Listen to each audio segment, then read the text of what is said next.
Hello, everybody. Hi, it's Andrea Wilson here, and I'm going to be well, speaking to you if it starts. Okay. Hello, it's Andrea Wilson, curator of the Craigleith Heritage Depot, and if you're watching right now, let me know. Send me a little note. Give me a little comment. I really enjoyed the comments last week. I think you all enjoyed my nod to Easter. And I'm glad to be back again this week. I'm going to be talking about new, a couple of poets who lived in Camperdown. Now, you're going to wonder, where is Camperdown? So I have a little map here, and this is the map of Collingwood Township. And today, this is considered the Blue Mountains. So we're looking at this part right about here. So let me see if I can make that a little bigger. Yeah, I can. So right between Craigleith and Thornbury, right at where the Georgian Peaks is, there's a little spot that juts out into the bay, and it's called Delphi Point. And the two poets I'm going to speak to about today lived on this piece of property. And the first one I'm going to speak about is Christina Isabel Fields. Now, Christina was born as a Campbell, actually, in 1874. And I just want to read a little bit about her background. As a schoolgirl, she excelled in English. She was the runner-up in a Simcoe County School essay competition. And in 1903, she married Wellington Herbert Fields. Mrs. Fields was interested in art, literature, missions, and community affairs. Her interest in missions actually was stimulated by her grandfather, John Campbell, of Blantyre, Scotland, was a friend of Dr. David Livingstone when they worked together in a cotton mill. So that's a little bit about her, and I'm going to read my first poem of hers, and it refers to something she would see every day as she looked out of her farm home and looked towards the Niagara Escarpment, and it's called Collingwood Blue Mountain. The Collingwood Blue Mountain, how beautiful it seems to those who live beside it, and now see it in their dreams. It looks upon the Georgian Bay, and spreads its kindly shade. For those who wander at its feet, its softest grass is laid. It proudly lifts its shoulder high, displays its dress of green, and when the sun sets over all, there glows a golden sheen. In days gone by we climbed those hills, we gathered many flowers. On Collingwood Blue Mountain we spent many happy hours. So that gives you a little bit of the joy that Isabel had for her home. But it wasn't always that way. There were challenges living there too. Now, the property that Wellington purchased was right next to his father's property, and his father actually ran the Delphi Inn. And I just have a picture from the Collingwood Township book. It was a summer resort in the 19th century, and a very active place. So at Delphi, there was something called Fields Crossing, which was the whistle stop or flag stop for the railway station.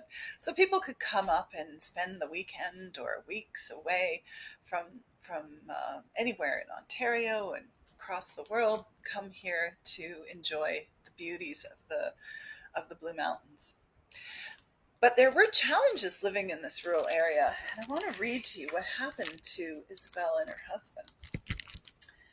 Thomas Field's son, Wellington, built a house and barn next to Delphi on the north side of the Lakeshore Road at the time of his marriage, and in 1906, 2.5 years later, when his wife was expecting their first child, a forest fire swept the face of the mountain and threatened to destroy their property.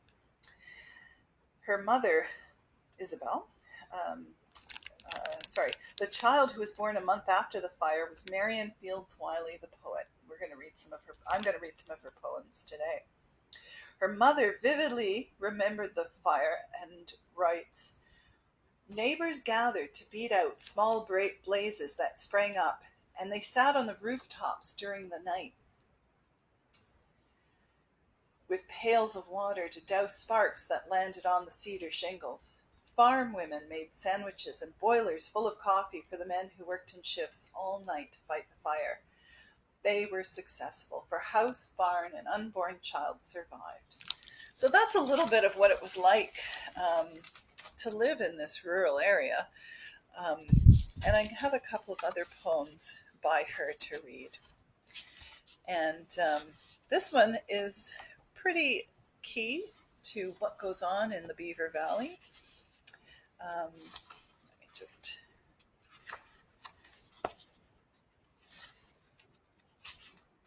It's called Blossom Time in the Beaver Valley.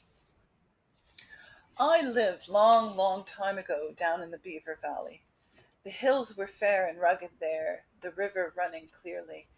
The apple trees, the balmy breeze, I love them all so dearly, that as I sit and dream again, those scenes around me rally, and to my infinite delight, I see the Beaver Valley.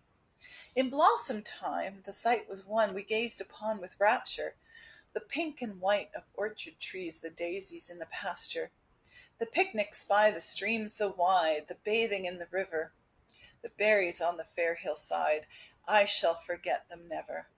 And as I sit and dream again, those scenes around me rally, and to my infinite delight, I see the Beaver Valley. I see afar the misty hills, the bright gleam of the river that speeds its way towards the bay, a sight that thrilled me ever. The village that nestles from the wind down in the cozy hollow, the road winds upward to the hills, where in my thoughts I follow. So as I sit and dream again, these scenes around me rally, and to my infinite delight, I see the Beaver Valley. So Isabel Fields didn't stay her whole life at Camperdown. In the 1920s, she moved to Heathcote and became the postmistress there.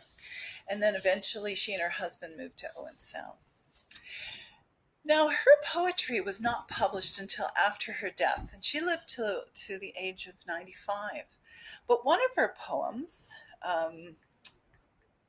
was submitted to a very famous radio show called Mrs. A, and she won first prize. So this is Mrs. Atkins, CBC, CFRB radio show from the 30s, 40s, and 50s. It was followed by millions of listeners, and Isabel's poem won a silver tray on this show.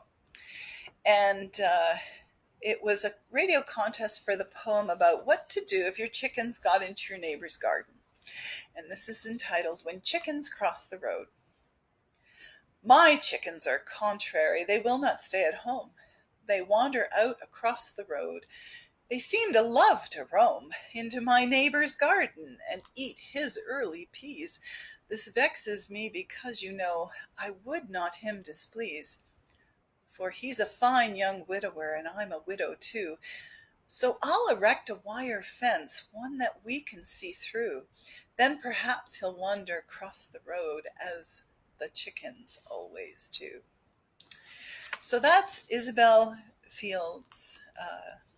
And her daughter, Marion Fields Wiley, grew up in Camperdown and went on herself to become a writer and a poet.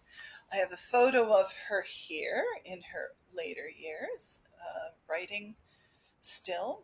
Now, Marion Fields Wiley lived to be 106 and was working on her last book just before she died in 2013. Her very first publication was Pebbles on the Beach, and I'm going to read from that publication today. It was published in 1974, and she would go on to publish 9 more books, and including an autobiography, which she wrote when she was 100 years old. And she had multiple poems published in different newspapers. The very first poem I'm going to read, though, is the one that the book is entitled. It's called Pebbles on the Beach. It's very apropos for where she grew up. So this is the daughter of the first poet, and her name's Marion Fields Wiley. Pebbles on the beach. See here the moon's.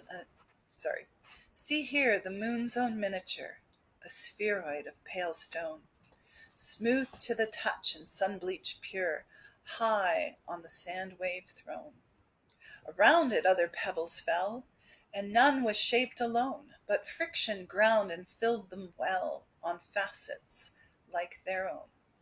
Yet some hand printed there a fin, a frond or wing or bone, some sign of self and origin, to all the rest unknown. So that's referring to Delphi Point as well, because the Blue Mountains is known as an area of scientific and natural interest to the world because of the fossil beds right at Delphi Point. So if you come to the Blue Mountains today and go to Delphi Point Park, you can wander out onto these shale beaches and have a look at the fossils. They're incredibly important, and David Rudkin at the ROM calls them our trilobite laboratory. So Marion Fields Wiley wrote about what she knew, and wrote beautifully as well, and I have a few other poems to share. Again, very similar to her mother, writing about the local communities.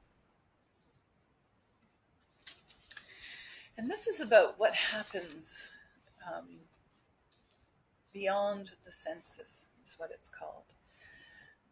Sometimes at dusk, the world is still, so still, that even I can hear the cricket chirping loud and clear, the raccoon whistling on the hill. An owl's wing stirs the high spruce bough. The streamlet's voice comes faintly now. Almost among the matted grass, I think I hear a deer mouse pass.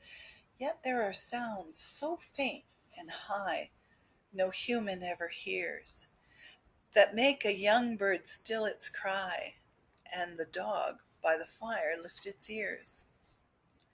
Smoke of a fire, miles from here, cut the breath like acid. Scent of the mown grass lying near filters in when the night is placid. Other odors undetected, delicate, fleeting, beyond our knowing, sensed by the night moth, are expected to order his going. No sigh so filmy, no word so frail, but to sensitivity leaves a trail. So that's just getting to know your own environment in a deeper way. And that's kind of fun about poetry, is they really try to connect you to other things, other senses. Here's another one, her dream's eye view. It's a colorful world if you look and look. It's a sad, happy page-turning picture book. Its scenes ever glitter and glow and change and darken and pale if you look and look. It's a tingling world if you watch and wait for the moon on the hill or a creaking gate. A world of dreams that tremble and float and melt and remold and kindle and cool, or happen someday if you work and wait. So again, connecting to other senses, and she does that really well. One other poem, again, similar to her mother, and she writes about what's in our farm fields or in our farm land, and it's called Spy of the North. You may see him hanging high in a treetop near the sky, round as the pupil of an eye, watching us, this northern spy. Though in green days of his youth, soured by discovered truth, winter ripens this fine fellow to a softened state and mellow. Now his cheek, so round and jolly, blushes for his youthful folly. Gentle roasting by and by bursts him with a steamy sigh. But, to be quite truthful, I like him best in apple pie. Again, another connection to our agricultural community here and its depth of the apple industry. So I'm going to read my last poem now. It's the last poem in Marion Fields Wiley's book, Pebbles on the Beach, and it's called Heavenly Conversation.